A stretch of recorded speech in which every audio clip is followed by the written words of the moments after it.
অতিরিক্ত টানাটানি করতে গিয়ে থোপা সহ উঠে গেছে। আর আজকে হবে লেমন পাতা দিয়ে লেমন রাইস।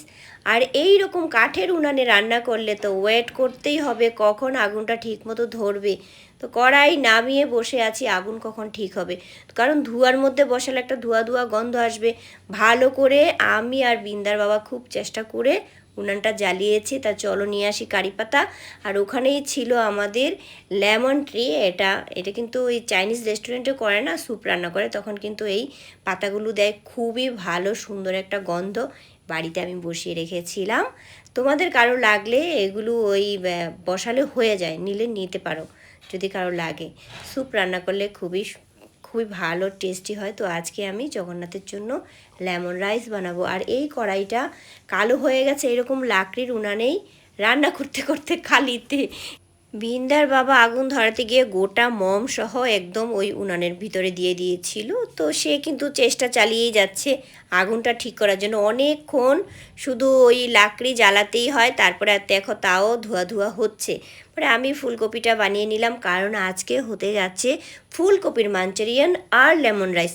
লেমন রাইসে কিন্তু অনেক কিছু যে দিতে হবে, মশলা বাদাম কাজু কিশমিশ, ওইটা কিন্তু না, শুধু জলে লেমন পাতাতেই একটাতেই 100, এত সুন্দর ভালো গন্ধ। তো ওই জলটা ফুটিয়ে তার মধ্যে ওই লেমন যে পাতা, অনেকে পায়েস পাতাও বলে, অনেকে অনেক কিছু বলে, আমি এটাকে লেমন ট্রি জানি, লেমন পাতা। তারপরে ওই একটু লবঙ্গ গোলমরিচ আর লেমন পাতাতেই হয়ে গেল আমার। তো সিদ্ধ করে নিলাম, তার মধ্যে আমি ভালো করে সিদ্ধ করতে পারছি না, এত জ্বালাচ্ছিল।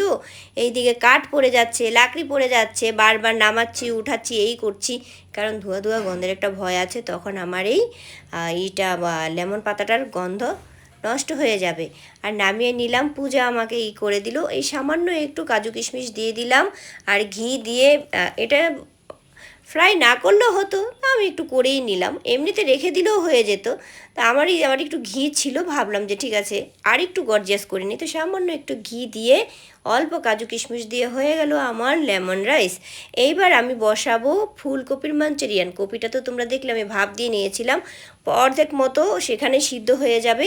এইবার আমি যেটা করলাম, কিছু ভাজা মশলা, হলুদ আর নুন দিয়ে, সেই আবার প্রবলেম দেখো, উনান আবার বন্ধ হয়ে গেছে। এই ফুলকপিটা মাখতে মাখতে আমার উনান আবার বন্ধ হয়ে গেছে। পরে সেটাকে আবার অনেকক্ষণ চেষ্টা করার পরে ধরেছে। এইবার ফুলকপির আমি ছোট ছোট বড়া মতো সাইজ করে নেব। আর কর্নফ্লাওয়ার আর ভাজা মশলা এই সমস্ত সব কিছু দিয়ে মেখে নিয়েছিলাম। এবার সবগুলো বড়া করে নিলাম আর ফোড়নে দিচ্ছি তোমার ওই সমস্ত রকমের বাদাম বাটা, যেটা তো তোমরা তো দেখোই আমি অনেক কিছু বাদাম বাটা দিই, দই, তারপরে টমেটো, কাজু কিশমিশ, আদা, জিরা, এই মশলাগুলো যারা নিরামিষভোজী যাদের, তারা তো আর পেঁয়াজ রসুন দিতে পারে না, কিন্তু এইগুলো মিক্সড করে দিয়ে দেখো। আর আমার বাগানেরই কারি পাতা, এত সুন্দর ভালো একটা গন্ধ বেরোবে, পেঁয়াজ রসুনের কথা ভুলে যাবে সারা জীবনের জন্য। মশলাটা একটু দামি হয়ে যায় সব কিছু কিনতে, কাজু কিশমিশ একটু দাম বেশি, কিন্তু দিয়ে দেখো ভালো লাগবে, খুবই ভালো লাগে। আমার সমস্ত রান্নাতেই আমার এই কাজু কিশমিশ বাটা না দিলে, কিশমিশ না কাজু, তারপরে তোমার কাঠবাদাম চীনাবাদাম, এগুলো বেটে যে আমি একটা মশলা করি, টমেটো, তারপরে টক দই, সব কিছু মিলে এত সুন্দর গন্ধ হয়। আর আজকে তো আরেকটু স্পেশাল করার জন্য দিয়ে দিলাম কেশরি পাতা। আর দেখো একদম কি সুন্দর হয়েছে না মাঞ্চুরিয়ানটা, ফুলকপির মাঞ্চুরিয়ান আর লেমন রাইস দিয়ে কিন্তু সুন্দর হবে আজকের প্রসাদটা। তো আর কি বলবো এখন দেখো কত সুন্দরভাবে আগুনটা ধরেছে।